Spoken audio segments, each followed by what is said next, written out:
तो खबर गुना से है। गुना में शोभा यात्रा में बवाल के बाद माहौल शांत हुआ है। मौके पर पहुंचकर पुलिस ने मोर्चा संभाल लिया है। 15 से 20 लोगों को बनाया गया मुलजिम। आपको बता दें कि मस्जिद के सामने डीजे बजाने पर तनाजा हुआ था। तनाजे के दौरान जमकर पत्थरबाजी भी हुई। समद चौक पर पत्थरबाजी और तशद्दुद में कई लोग जख्मी हुए हैं। फिलहाल इस पूरे मामले को लेकर पुलिस ने 15 से 20 लोगों को हिरासत में लिया है और सभी से लगातार पूछताछ की जा रही है। तो 15 से 20 लोगों को मुलजिम बनाया गया है।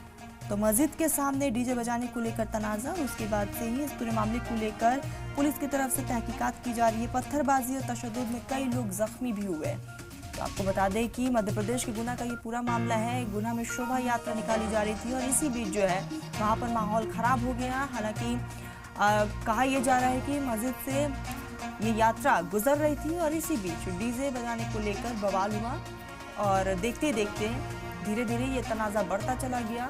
फिलहाल पुलिस ने 15 से 20 लोगों को यहाँ पर मुलजिम ठहराया है, कसूरवार ठहराया है और उन पर लगातार अब कार्रवाई को अंजाम दिया जाएगा, उनसे पूछताछ की जाएगी। तो मौके पर पुलिस ने मोर्चा संभाला और ये तस्वीरें भी सामने आई हैं। आपको बता दें कि शोभा यात्रा के दिन माहौल खराब करने की कोशिश, मध्य प्रदेश के गुना का ये पूरा मामला है।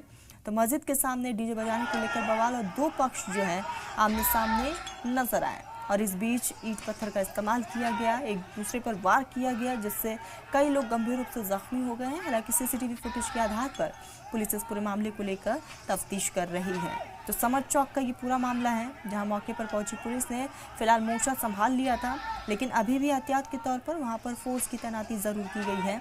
15 से 20 लोगों को मुलजिम बनाया गया है इस पूरे मामले में। मस्जिद के सामने डीजे बजाने पर ये तनाज़ा हुआ जिसमें दो पक्ष आमने सामने आए और एक दूसरे पर खूब वार किया है। ईंट और पत्थर से ये वार किए गए हैं जिसमें कई लोग गंभीर रूप से जख्मी हो गए। इलाज फिलहाल सभी का जारी है और ये तस्वीरें आप देख रहे हैं मध्य प्रदेश के गुना से।